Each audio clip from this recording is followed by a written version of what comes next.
Bueno, estábamos analizando lo que hay detrás de la Declaración Universal de Derechos Humanos, o como le llaman. Cómo se puede aplicar para casos jurídicos y cómo es bueno tener en consideración el significado de ciertas palabras, ¿no? Que ya había explicado el significado de humanos, el significado de persona. De vez en cuando, bueno, hay otras definiciones que ahora mismo no me acuerdo. Hay algunos pueden utilizar la palabra gente. Sí, también hay que considerar que la palabra gente, bueno, también a ver qué la definición que quiere dar a entender. En el punto 15 habíamos hablado, el artículo 15, que decía que toda persona tenía derecho a una nacionalidad. Y uno se podría preguntar, bueno, y si yo no quiero ninguna nacionalidad, yo lo que quiero es ser apátrida. Bueno, el apatridismo también está aceptado, ¿no? Aunque si están monopolizadas todas las partes de la Tierra, o en general, ¿dónde se iría uno a elegir el sitio donde quisiese no estar vinculado con ninguna nación? Entonces, a veces es una complicación incluso para pues, después hacer trading, para hacer intercambios, comercio. Por ejemplo, te quieres abrir una cuenta, digamos, una cuenta simple como puede ser con Revolut, y te pone los países que están aceptados. Entonces, si no estás dentro de esas jurisdicciones, no puedes utilizar ese tipo de cuentas online. Entonces, en muchos casos se vuelve, a veces es un problema para muchas cosas cuando te piden hacer intercambios y que pongas las cosas del sistema, ¿no? Todo lo que es el nombre del sistema, el apellido del sistema, fecha de nacimiento del sistema, no sé qué del sistema. Y si no está encajado en esos parámetros, entonces, ¿qué haces? ¿Sí? Está complicado, ¿no? De modo que se hace un tanto complejo, de modo que a veces toca es, a menos de que quiera salirse uno del sistema completamente y tener sus tierras, jugar con las reglas que ya existen, pero llevarlas uno al terreno de uno. Eso es una de las mejores estrategias, de las mejores cosas, mientras uno esté todavía, pues digamos, dentro de las ciudades y demás. Porque si no te lo ponen tan difícil que tendrías que estar debajo de un puente. ¿Sí? Entonces, te dice que tienes que tener una nacionalidad y la nacionalidad se supone que es donde naces, ¿no? Técnicamente una nación no es de dónde eres, sino de dónde estás, porque a veces también dicen, no, eres de tal sitio. Eso es relativo, porque lo que yo soy tiene que ver con mi acervo racial y con las experiencias de vida que he desarrollado, ¿sí? Entonces es relativo eso que dicen que tiene que ver con la nación. Entonces, más bien, perteneces a un grupo étnico, a un clan de tu familia, y puede que la sociedad influya en algunas cosas, pero ¿qué pasaría, por ejemplo, con individuos que se la pasan viajando por el mundo, que han vivido un tiempo aquí, un tiempo allá? Sí, el otro día me encontré con una mujer que me decía, ya voy a ser capitana, ¿sí? Una mujer que conocí en el gimnasio, que me dice, me vine en mi propio barco. Y digo, ¿y de dónde eres? De todo sitio, que si tenía nacionalidad aquí, allá, pasaporte, no sé qué, esa, y al final, en esos casos, ¿de dónde le puedes decir qué es? No puedo decir, eres de tal sitio porque en realidad es de todo el planeta, ¿no? Es como me pasa a mí, con que me voy a identificar si he estado viviendo en tantos lugares, ¿no? Entonces, eso que te dicen, una nacionalidad, bueno, y si te quieres ser apátrida. Bueno, el punto 15, ahora el 16 dice, los hombres y las mujeres a partir de la edad nubil tienen derecho sin restricción alguna por motivos de raza, nacionalidad o religión a casarse y fundar una familia y disfrutarán de iguales derechos en cuanto al matrimonio, durante el matrimonio y en caso de disolución del matrimonio. Solo mediante libre y pleno consentimiento de los futuros esposos podrán contraerse el matrimonio, ¿sí? O sea que no aplica para los países musulmanes o algunos países donde te eligen a la pareja. Dice, la familia es el elemento natural y fundamental de la sociedad y tiene derecho a la protección de la sociedad y del Estado. Uf, eso a los de LGTBI los pondrá de los nervios de esto. Pero es que es la verdad. Sí, en ese sentido, tiene toda la razón lo que está diciendo aquí. El artículo 16, la sección 3, totalmente la razón. Ese es el derecho fundamental. Las naciones se deben precisamente a la fundación de los pueblos a los clanes a las familias, ¿no? Y la familia al matrimonio. Entonces, si no existe nada de eso, no hay estructura. De todas maneras, también es bueno, como siempre, como digo, que hay que revisar las definiciones porque la palabra familia en los idiomas que vienen del latín tiene una connotación relacionada con pasar hambre. ¿Sí? De hecho, hay una palabra en inglés que se llama famine, que es morirse de hambre, ¿no? Entonces, de ahí viene famulus, que era un grupo o un clan de esclavos, ¿sí? Que estaban pasando hambre o que estaban dependientes de un señor, porque sin él no podían comer. Entonces, claro, decir familia en esos términos es un grupo racial o un grupo tribal o un clan que es pobre, es esclavo y están pasando hambre. Entonces, a veces es mejor en cuestiones jurídicas utilizar el término clan. Sí, puedes decir clan. Luego tenemos el 18. A ver. Bueno, el 17. Toda persona, acordémonos de lo que significa la palabra persona, que no tiene nada que ver con el perazón del hebreo, ¿sí? Que es el agricultor, el campesino, sino que se refiere al concepto que viene del griego y con una máscara, una ficción jurídica, pero también con el concepto legal que es corporación. Dice que tiene derecho a la propiedad individual y colectivamente. Nadie será privado arbitrariamente de su propiedad. ¿Vale? Este punto también importante. Pero volvemos al asunto de cómo se gestiona aquí el hecho de saber elegir las palabras adecuadas, porque este es también otro aspecto que es un eje de la sociedad, el concepto de la propiedad. De hecho, el derecho está directamente ligado y atado a la propiedad. Una cosa sin la otra no existe.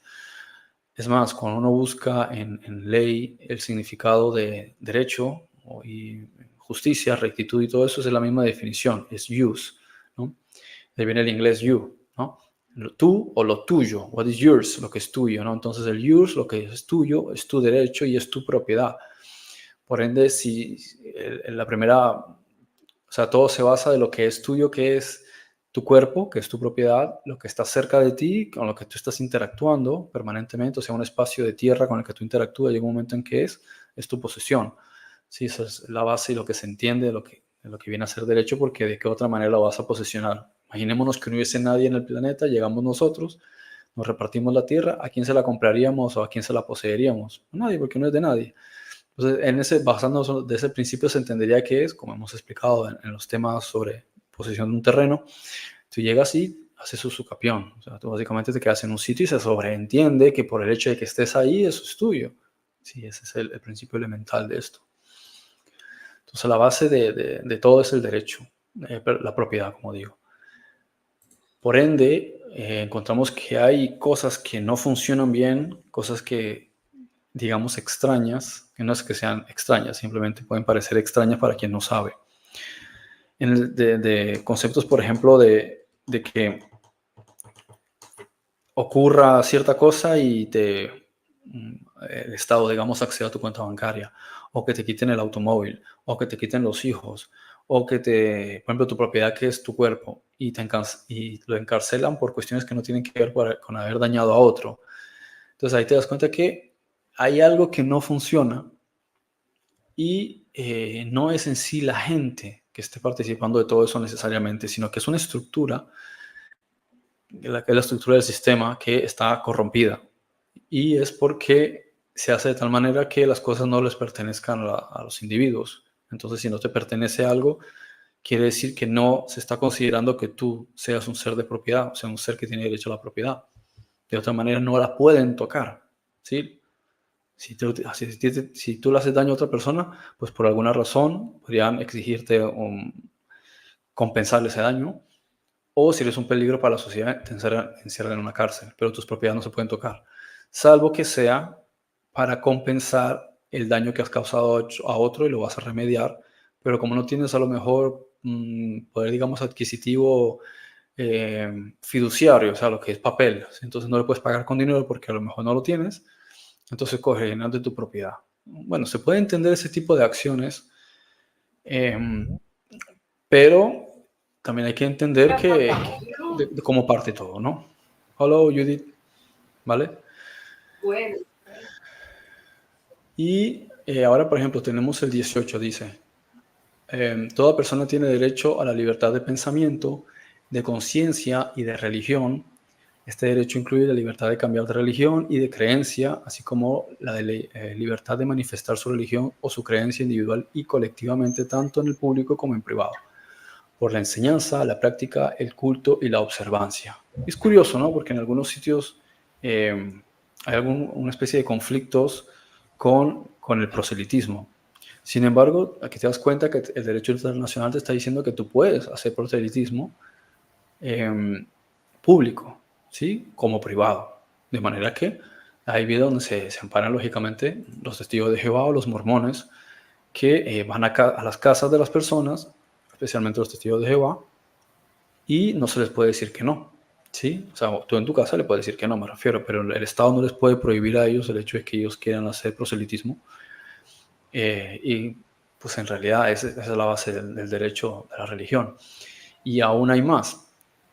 Es tan importante que está directa, bueno, como ya había explicado cuando hablaba sobre el asunto de cómo poseer una tierra sin necesidad de estarla comprando, de cómo está ligada la religión a el derecho romano, que es el que básicamente impera como base en el mundo, especialmente en Europa. Aunque, como ya he dicho, por encima, aunque suene irónico, por encima está el derecho estatutario, que es el código, el Universal Commercial Code o Código de Comercio Uniforme, que es un sistema comercial que se basa en el derecho marítimo.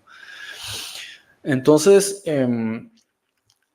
nos dice que hay una libertad de religión, de creencias, de manera que si quieres creer que la Tierra es cuadrada o tiene, sí, que tiene forma de pizza, pues tú puedes pensar lo que tú quieras, ¿no? Si quieres pensar que viene del chimpancé, eres libre de pensar eso. Entonces, eso es también una forma de creencia, ¿sí? Porque es lo que tú crees. Y luego están las religiones organizadas. Pero esto tiene una profundidad tan grande que llega al grado, y algunas personas no lo saben, que cuando se fundamenta un redil, es decir, un espacio de 4 paredes, y se define como eclesia, ¿sí? Como lo que se suele decir iglesia, o sea, como un conjunto de personas, ¿sí? Que está desarrollando religio. El que es cabeza ahí, el que dirige, tiene el cargo de capitán de un barco, y la iglesia es un barco. Él mismo tiene el cargo de jefe de Estado, sí, o de rey, o más bien de jefe de Estado, y se considera al recinto, al lugar, como una nación, todo lo que están dentro. Incluso él viene a ser el juez, ¿sí? Del sistema de ley que se establece dentro de esas 4 paredes. Debido a eso es por lo que es una de las razones principales que han mantenido el sistema de las iglesias en el mundo durante todo este tiempo. Da igual si son mormones, testigos de Jehová, adventistas, católicos, y eso aplica tanto para las sinagogas como para las mezquitas. Todos ellos son naciones independientes como si fuesen embajadas. Por consiguiente, ahí no tiene jurisdicción nadie en realidad. Después se juega con el hecho de que no se sabe cómo funciona, pero son como embajadas, son microestados, micronaciones. Bueno, no sé si tanto decir como microestados, pero se podría decir que son una especie de micronaciones. Es bueno también conocer eso. De hecho, si se fijan muchas veces no sé si se lo ven en las películas, donde las iglesias no se tocan, ¿sí? No puedes entrar, o muchas cuestiones jurídicas, el pastor o el sacerdote es casi que alguien que no es intocable. Y este tipo de cosas se han tenido en cuenta a lo largo de los siglos. Si uno hace memoria de la historia en general, siempre han sido personas a las que se les ha tenido como alguien que está en otra jurisdicción. En algunos casos, muchos pensarían, es porque él es un representante espiritual. Sí, pero es porque en realidad es una cuestión jurídica, ¿sí? Él es un representante jurídico, lo cual también significa que él mismo también tiene que dar un ejemplo, ¿no? El 19 dice: todo individuo tiene derecho a la libertad de opinión y de expresión. Este derecho incluye el no ser molestado a causa de sus opiniones, el de investigar y recibir información y opiniones, y el de difundirlas sin limitación de fronteras por cualquier medio de expresión.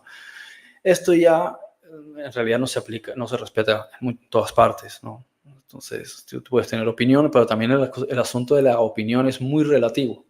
Sí, es muy relativo, porque tú puedes estar despotricando y diciendo cualquier estupidez, y puedes incluso ser molesto para los demás, o ser acosador, o estar ofendiendo las creencias de otros. Entonces, todo esto también hay que evaluarlo, en que el 19 no esté violentando al 18 o que el 19 no esté violentando el 19 de otro. O sea, por mi opinión no puedo estar ofendiendo la tuya, de modo que también tiene que haber un sentido de la coherencia, que no por el hecho de tener una opinión significa que mi opinión puede ser desfasada y puede estar agrediendo a los demás, ¿no?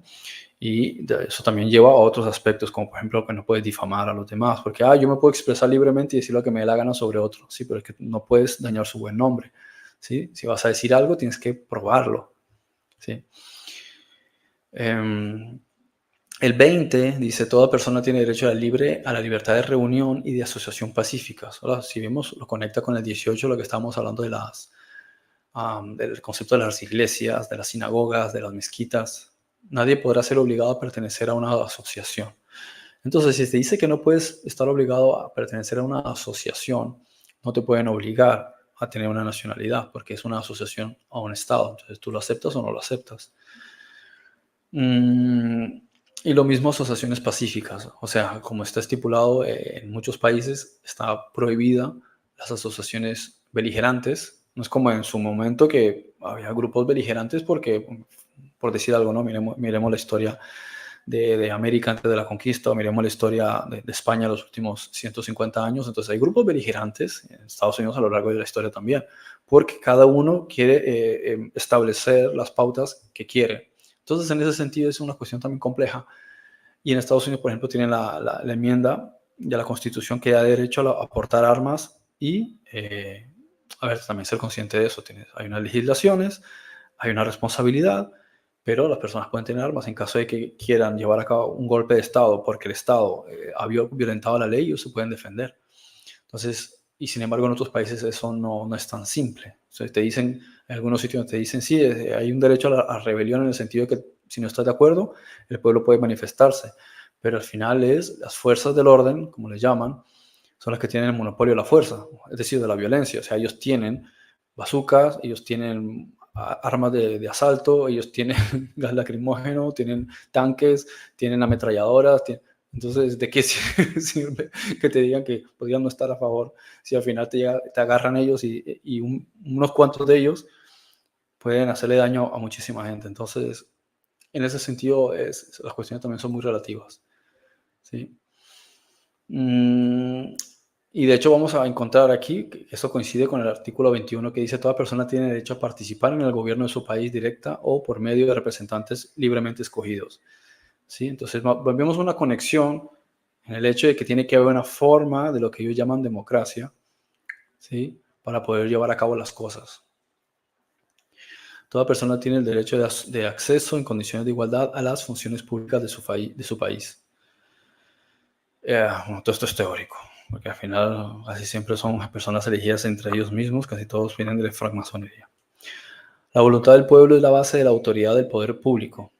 Pues en la teoría sí. Esta voluntad se expresará mediante elecciones auténticas que habrá de celebrarse periódicamente por sufragio universal e igual y por voto secreto u otro procedimiento equivalente que garantice la libertad del voto.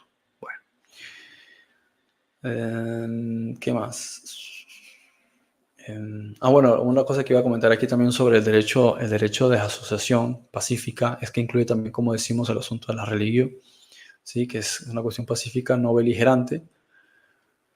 Y pues que eso también permite que tú puedas organizarte con otras personas como tú consideres, ¿no? Es lo que hemos hablado también sobre las ecoaldeas, es una forma también de asociación.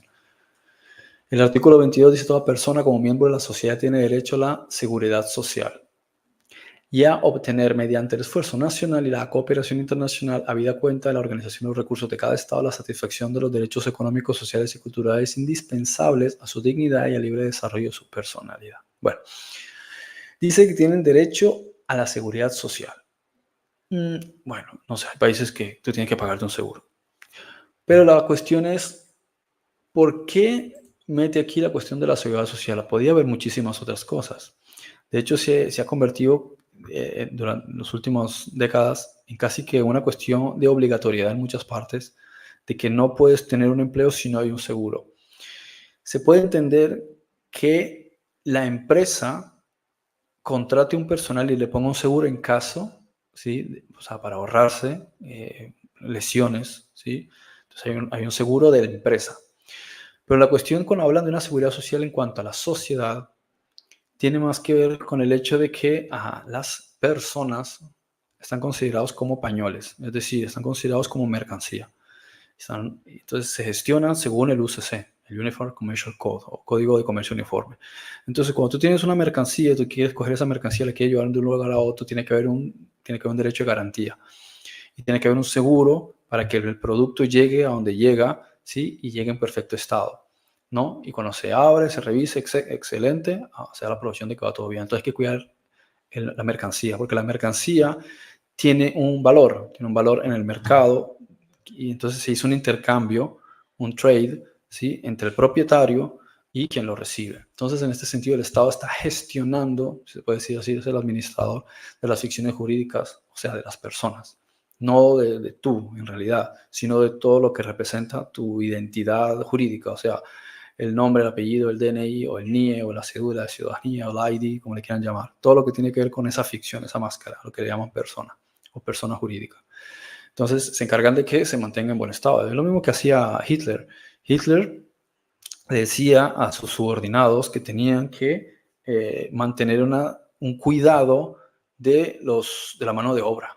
¿Sí? Entonces, como tenían a los judíos en guetos y tenían a otros con los judíos, necesitaban que ellos estuviesen en ciertas condiciones de pulcritud, de limpieza, de alimentación. No es como se cree que ponen las películas americanas, no, no es así.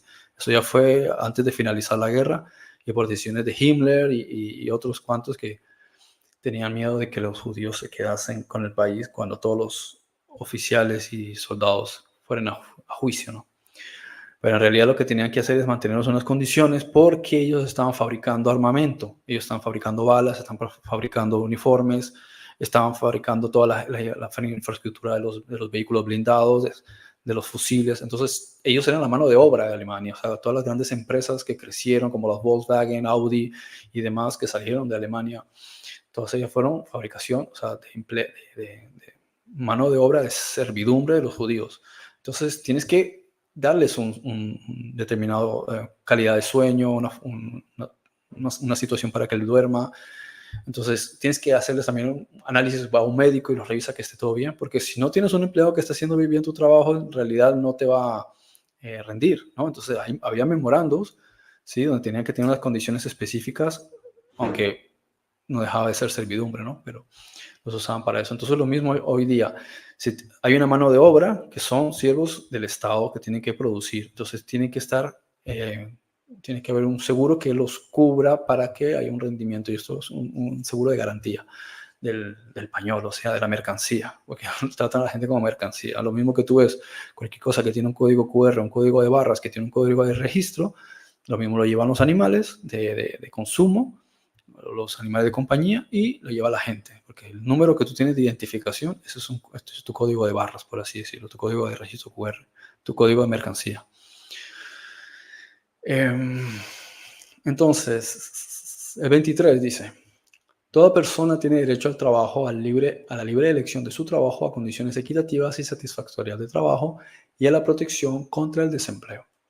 Toda persona tiene derecho, sin discriminación alguna, a igual salario por trabajo igual. Toda persona que trabaja tiene derecho a una remuneración equitativa y satisfactoria que le asegure, así como a su familia, una existencia conforme a la dignidad humana y que será completa en caso necesario por cualesquiera otros medios de protección social.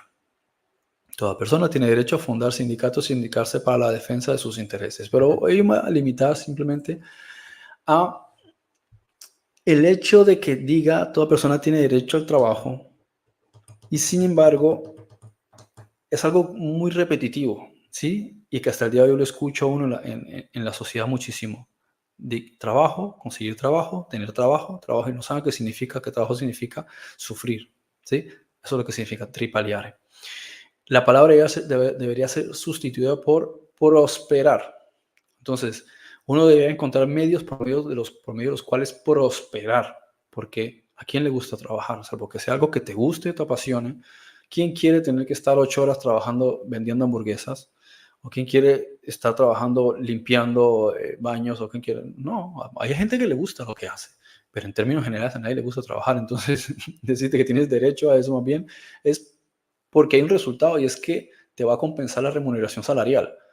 Entonces, o sea, la cosa, ni siquiera habría que decir tiene derecho a un salario, porque eso ya tendríamos que hablar en términos de derecho y que primero tendrías que trabajar para ganar un salario. Pero si uno observa este tipo de leyes internacionales que se ponen, o en general de la Constitución, casi nunca se basan en la cuestión que tenga que ver con el derecho a prosperar. No lo vas a encontrar. Es más, si utilizas palabras como riqueza, ¿sí? Que es una palabra positiva, ¿sí? Que tiene que ver con la prosperidad, ya en esas definiciones lo asocian con, ¿cómo se diría? Eh, Como algo negativo, ¿no? Como algo que no es viable, que no puedes hacer, que no puedes conseguir porque es ilegal. ¿Sí? Entonces, como te dicen, no, yo quisiera alcanzar riqueza. No, ellos lo van a asociar con algo que no, y te van a decir, no, es que tú lo máximo que puedes gestionar son 1.000 euros. O lo máximo que puedes mover en cuentas es 500 euros. Y dices, pero ¿cómo se supone que una persona va a prosperar avanzando de esa manera? Es imposible. Vas a viajar a otro país, no puedes entrar con más de 1.000 euros. O sea, ¿cómo te van a controlar a ti, ¿sí? Tu riqueza en esos términos? Entonces te das cuenta que están tratando de esclavizar. Por eso no te habla en términos de prosperidad, te habla en términos de trabajar. ¿Por qué? Porque trabajo es igual, o sea, es una ecuación. Tiempo, ¿sí? Igual a la calidad ¿sí? de lo que tú estás generando, estás produciendo en términos empresariales, ¿sí? Con una cantidad respecto del tiempo final que vas a tomar y la energía que estás dedicando a eso. ¿Por qué? Porque podría decir, no, pues, si yo trabajo en otro sitio, puedo generar más, pero sales de ahí después de 8, 9, 10, 11 horas, ¿en qué momento no tienes ni para sentarte? Entonces, a la larga es energía. Más trabajo, más energía, mayor remuneración, pero después te terminas resintiendo después de un tiempo. De manera que es una ecuación limitante. La ecuación, si tú la analizas al término de un año, en realidad no te produce. Pero si hablamos en términos de prosperidad, pues hay muchas formas de poder prosperar, ¿sí? Y lógicamente al sistema no le interesa, porque ellos lo que quieren son mano de obra barata, ¿sí? Esclavos, no gente que compita con las familias que quieren controlar el mundo. El 24 dice, toda persona tiene derecho al descanso, al disfrute del tiempo libre, a una limitación razonable de duración del trabajo y a vacaciones periódicas pagadas. Bueno, genial. Si no explota. Artículo 25 dice, toda persona tiene derecho a un nivel de vida adecuado que le asegure, así como a su familia, la salud y el bienestar, en especial la alimentación, el vestido y la vivienda, la asistencia médica y los servicios sociales necesarios. Estamos viendo lo mismo. Está hablando de prosperidad. Te está diciendo lo justo para poder subsistir. ¿Sí? Lo justo para poder subsistir. Tiene asimismo derecho a los seguros en caso de desempleo, enfermedad, invalidez, viudez, vejez u otros casos de pérdida de sus medios de subsistencia por circunstancias independientes de su voluntad. La maternidad y la infancia tienen derecho a cuidados y asistencia especiales. Todos los niños nacidos de matrimonio o fuera de matrimonio tienen derecho a igual protección social. ¿Protección social? ¿Sí? ¿Qué significa protección social? Porque uno tiene que analizar cada aspecto y cada apartado, ¿sí? De las definiciones, de lo que te dicen, ¿no? Después el 26 habla sobre el derecho a la educación, ¿sí? Dice, toda persona tiene derecho a la educación debe ser gratuita, al menos en lo concerniente a la instrucción elemental y fundamental. La instrucción elemental será obligatoria, ¿sí?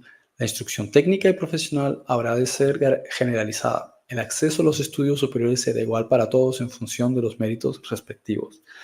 La educación tendrá por objeto el pleno desarrollo de la personalidad humana y el fortalecimiento del respeto a los derechos humanos y a las libertades fundamentales. Favorecerá la comprensión, la tolerancia, la amistad entre todas las naciones y todos los grupos étnicos y religiosos y promoverá el desarrollo de las actividades de las Naciones Unidas para el mantenimiento de la paz.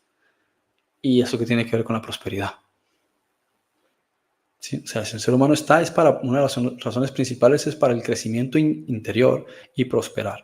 Pero aquí te habla de la personalidad humana, pero en términos jurídicos esto no tiene nada que ver con lo que está dando a entender. Los padres tendrán derecho preferente a escoger el tipo de educación que habrá de darle a sus hijos. Bueno, cuando uno analiza esto, ¿sí? Pretende darte a entender que los padres no tienen en realidad jurisdicción sobre los hijos. Porque o sea, aquí prácticamente te está poniendo a los padres solo como que tienen algo preferente de escoger el tipo de educación, pero no, ¿sí? De ser quienes están gestionando las cuestiones que tengan que ver. Como por ejemplo, los clanes o las familias que tienen su propio sistema de creencias, ¿sí? Eso es problema de ellos. Uno observa esto debidamente, todas estas cuestiones, y lo que es el clan, lo que más llaman familia, el clan, prácticamente queda en segundo lugar, ¿sí? Habla en muchos casos de la sociedad, sociedad, sociedad. ¿Y qué es sociedad? La familia, si el clan te está diciendo por un lado que es lo más importante, pero luego muchas cuestiones son como lanzar hacia afuera, ¿sí? En vez de centrarse en el desarrollo del clan. Pero es que ellos no quieren que el clan se desarrolle, ¿sí? Lo que quieren es que haya un monopolio de control de ellos, ¿sí? Entonces dicen cosas muy bonitas, pero que en realidad el clan no está teniendo la prioridad. Y aquí, por ejemplo, los padres lo están sacando de la gestión de todo esto, ¿sí? No están diciendo que los padres elijan cómo gestionan o cómo hacen o cómo lo van a hacer. No, da igual lo que opinen los padres. Ellos, los hijos, van a ser dirigidos, porque eso es lo que es exducere, ¿sí? Educar. Van a ser dirigidos hacia afuera, ¿sí? Hacia adelante, según el Estado, no según lo que digan los padres. Ellos van a poder preferir entre esto y esto, pero no van a, o sea, es como quien dice, tienes esta opción y esta opción. Y él dice, oye, si yo no quiero ninguna de esas opciones, no estoy diciendo que no quiera darle un crecimiento estructural a mis hijos, sino que a lo mejor las opciones que me estás dando no me interesan, ¿sí? Entonces ahí como que los ponen entre la espada y la pared. Bueno, en realidad tendría que haber algo aquí donde dijese que a los padres se les, no sé, se les dé también una opción. Entonces, cuando en algunos casos te encuentras que casi que tendrían que crear su propio sistema educativo para poder ingresar a sus hijos y aún así ver cómo después gestiona la parte legal, porque por lo menos en España hasta los 6 años se podría hacer de esa manera. Después de los 6 años, o sea, con un niño ya tenga más de 6 años, ya es una cuestión complicadísima. Entonces, eh, ahí donde uno también piensa cuánto interés tienen en que con la excusa de hablar de la educación como si fuese una cuestión, eh, ¿cómo decirlo? Sí, o sea, que ellos tienen que dar a entender que todas las personas tienen que ser nutridas con una información determinada, ¿no? Y todo eso está muy bien. Pero dan por sentado que lo que ellos le van a decir al individuo es lo que es y lo que tienes que aceptar. Bueno, a lo mejor podrías elegir otro sistema. Y como, bueno, hay algunos que tienen la opción de elegir una escuela Waldorf para sus hijos, una escuela Montessori o una escuela, yo qué sé, sí, hay diferentes escuelas y después escuelas superiores. Pero todo esto es muy ambiguo, ¿sí? Y lo que uno observa es que los padres tienen poca opinión respecto o poder sobre esto y casi que les dan a ellos como, si ustedes quieren, bueno, esto no tiene que ver con los demás. Sí es cierto que hay que dar una formación, entonces aquí la palabra correcta sería formación, pero aquí te habla de la personalidad humana. ¿Qué tiene que ver la personalidad humana con la formación? Y luego te habla de que si los respetos a las demás personas, eso se lo enseña uno a sus hijos. La comprensión, la tolerancia, la amistad, eso no tiene nada que ver con el colegio, eso lo aprendes tú con tus padres. El Estado no tiene por qué. Luego, los asuntos técnicos religiosos, desarrollo de las actividades de las Naciones Unidas, mantenimiento de la paz. ¿Eso qué tiene que ver con la educación, con el colegio? No, en vez de hablarte de que tendría que estar orientado en la capacitación y la formación de los individuos, te habla de unas cuestiones que son políticas, ¿sí? Y en muchos de los casos que tienen que ver con la familia. Eso se lo tienen que enseñar son los padres, no la escuela, el colegio. Es como los ámbitos de la sexualidad. El colegio no tiene que estar enseñando nada de eso. Son los padres los que tendría que hablar según los términos en los que los padres entiendan el desarrollo y el crecimiento de sus hijos, ¿no? A ver, la palabra familia significa pobreza y ¿por qué es mejor usar la palabra clan? Sí, porque familia viene de famulus, que quiere decir grupo racial o grupo de personas que están pasando hambre. Hay una palabra famine en inglés, ¿sí? Y bueno, que dependen de un señor o un patronus, ¿sí? Para subsistir. Entonces es mejor utilizar la palabra clan. A ver, ¿cómo no ser un esclavo en el sistema laboral si a veces no queda de otra porque el mundo se mueve por el dinero? Es que, fíjate, hay unas cosas más complejas con todo esto, de que por un lado te esclavizan a tener que utilizar dinero, ¿sí? Te esclavizan a tener que utilizar dinero cuando en realidad se puede hacer trueque, se puede hacer intercambio. De hecho, uno podría acuñar sus propias monedas como se hacía en la antigüedad. Hasta hace, ¿cuánto? 200 años. Todavía había muchos lugares que acuñaban sus propias monedas. Pero si tú acuñas tus propias monedas, entonces lo consideran delito. Si lo hace una ficción jurídica, es crecimiento de masa monetaria. No tiene ningún sentido. Si se le hace una cosa artificial, es viable y se puede inventar lo que él quiera, aunque no tenga sustento, o sea, que no esté fundamentado por oro ni por plata. Pero si lo haces tú, que es un ser real, que pudiese tener con qué fundamentarlo, entonces te dicen que eso es fraude. O sea, te das cuenta de que están buscando la esclavitud. Y luego puede haber otras formas de hacer intercambio, ¿sí? Pero es que todo lo someten. Y si te das cuenta, llega un momento en que para hacer trading te piden que te registres como ficción jurídica, que tengas una cuenta de no sé qué cosa, que tengas unos datos específicos ¿cómo es? De tributarios. Es decir, oye, pero yo solamente quiero hacer un intercambio con otra persona, no necesito que se metan en mi vida privada. Entonces todo lo tienen que controlar. De hecho, lo último que quieren es que precisamente tú prosperes y por encima de todo que prosperes de tal manera que el Estado no pueda sacar beneficio, cuando en realidad el que no tiene por qué estar sacando beneficio, porque el negocio es tuyo. Quienes buscan beneficio en unos negocios donde no se han metido era la mafia, ¿sí? La mafia iba a tu local y te decía, yo soy el que controla este barrio y voy a venir aquí de vez en cuando y tú vas a tener aquí un dinerito para mí. Eso lo hacía la mafia. Ahora, si yo tengo un negocio con alguien y viene un tercero que no tiene nada que ver y me dice, dame una parte de lo que ustedes están ganando, tú dirías, tú estás loco. Si voy a llamar a la policía. Entonces, cuando lo hacen al revés, cuando el propio Estado lo hace, o sea, uno debería preguntarse, pero ¿por qué me estás pidiendo tú algo a mí si tú no has hecho parte de este negocio? Estoy haciendo un trato con fulanito, o sea, menganito y fulanito están haciendo un negocio entre ellos, un intercambio. ¿Qué tiene que ver otro que no ha participado en esto, que no ha sudado como ellos, no ha luchado como ellos, que no está trabajando y pegándose 8, 9, 10 horas en su negocio? ¿Qué tiene que ver y por qué tengo que dar una comisión a él? ¿Sí? Entonces aquí te das cuenta de que en realidad se perpetúa un sistema de esclavitud, porque no tiene sentido de que una parte que no ha participado en un negocio quiera llevarse una comisión. No tiene lógica, ¿no?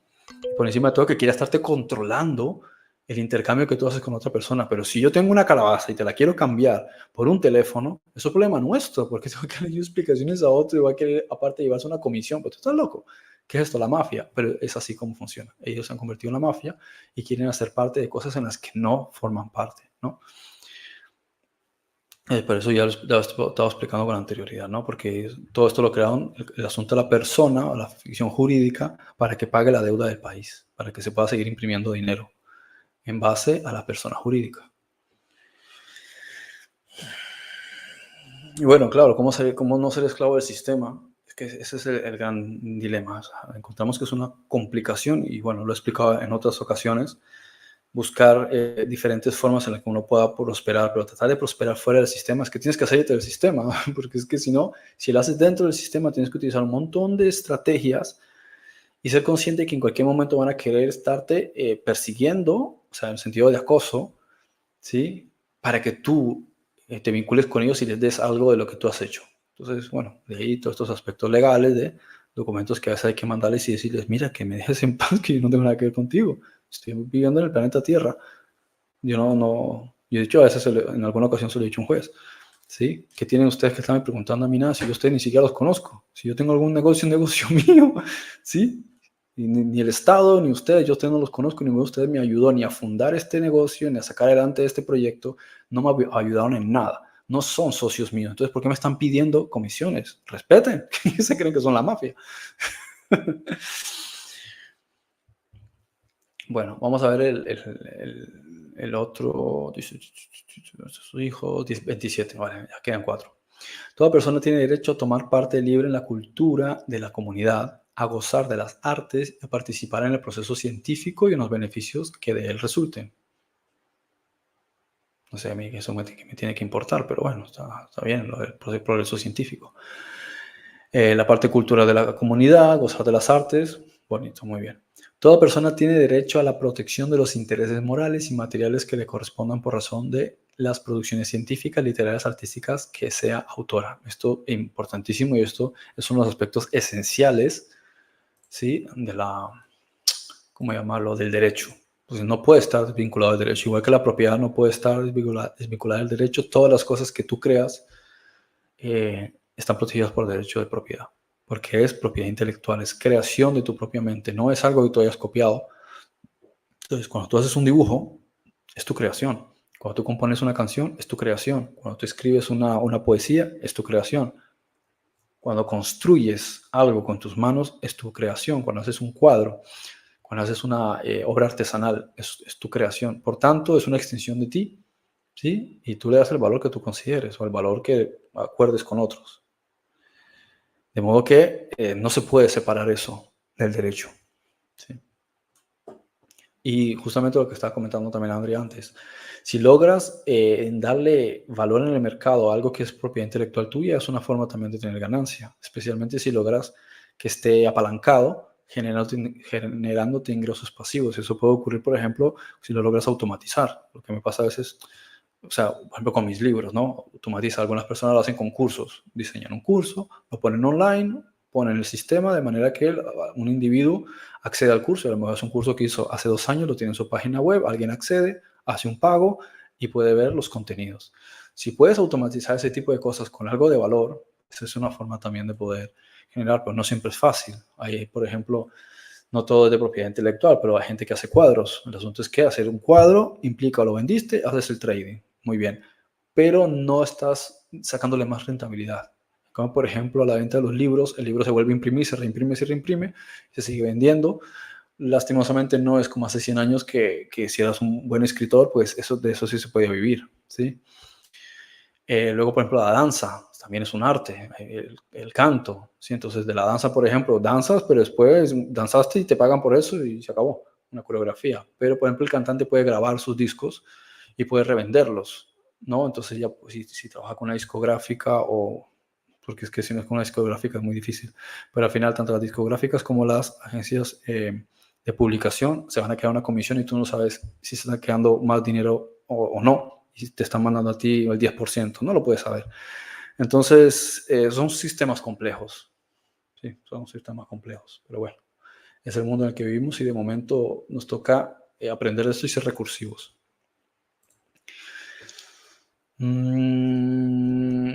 El 28 dice, toda persona tiene derecho a que se establezca un orden social e internacional en el que todos los derechos y libertades programados en esta declaración sean plenamente activos. El 29 dice, toda persona tiene deberes respecto a la comunidad, puesto que solo en ella puede desarrollar libre y plenamente su personalidad. Pues vuelve y nos habla de la personalidad. ¿Qué significa personalidad? ¿Sí? En el ejercicio de sus derechos y en el disfrute de sus libertades, toda persona estará solamente sujeta a las limitaciones establecidas por la ley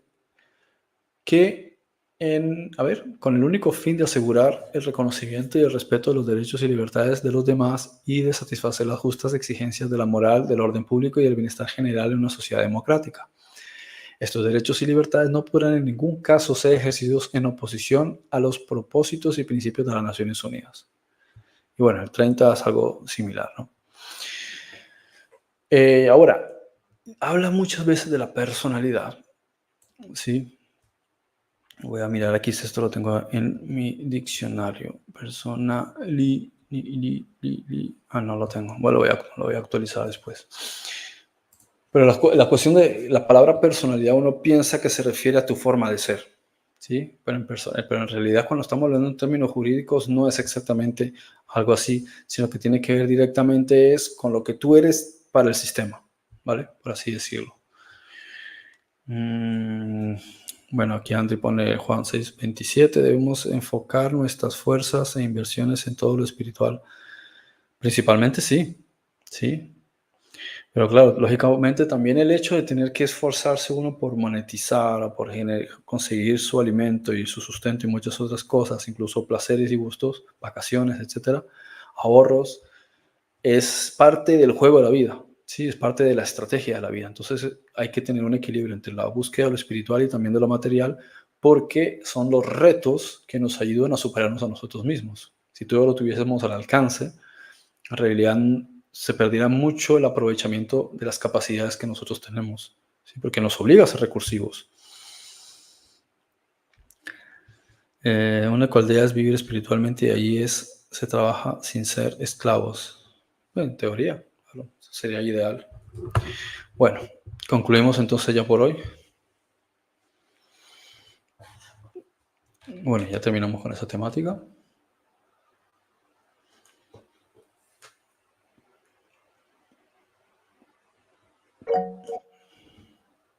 Bueno, ¿quieres comentar algo, André? Dale, pues. Sí, bueno, también comentó acerca de la educación y mi duda es que si es malo tener una carrera o estudiar en las universidades y adquirir conocimiento, o por qué el sistema nos limita a algún cierto tipo de conocimiento. O sea, ellos buscan que no aprendamos más de lo que ellos nos dicen que aprendamos. Claro, claro, porque en el momento en que tú sepas más de lo que deberías saber, ya entrarías en competencia con ellos, ya podrías ser una amenaza a la hegemonía que tratan ellos de sostener y de manejar. Desde que se da la tercera revolución industrial, desde lo que es sí, la revolución industrial, como cuando aparecen las máquinas, todas estas cuestiones de la industria, la imprenta, los textiles, la fabricación de vehículos, o sea, todo esto de las grandes fábricas y demás, hacía falta mano de obra. Entonces, necesitabas capacitar a personas únicamente para cumplir esos fines. No necesitas que una persona sea el Einstein para manejar un cajero en McDonald's. ¿Sí? No, necesitas que pueda cumplir con esas cuestiones, no necesitas que llegue arriba. Los que van a llegar arriba son los que entre ellos mismos, ellos se eligen, ellos ya eligen a sus hijos y ya saben en qué escuela van a meter, por dónde los van a llevar, qué amistades les eligen, etcétera. Entonces eso es lo que ellos quieren. Ahora, si quieres hacer una capacitación, hazla. O sea, eso es cuestión de cada quien, porque de todo se está aprendiendo. Uno tiene que primero velar es por primero hacer aquello que amas, que te gusta. Hacer aquello pues con lo que te sientes conectado, ¿sí? También entender que por un lado hacer lo que te gusta y por otro también entender que no se debe abandonar también la estrategia y la astucia en ciertas cosas que a lo mejor no las quieres hacer en el momento, pero durante un tiempo las tienes que hacer, o un poco de cada cosa, ¿sí? Un equilibrio en todo. El asunto es evitar caer en el juego de la esclavitud, porque estás desaprovechando gran parte de las cosas más importantes del desarrollo del alma y de la mente. Bueno, bien, ya concluimos.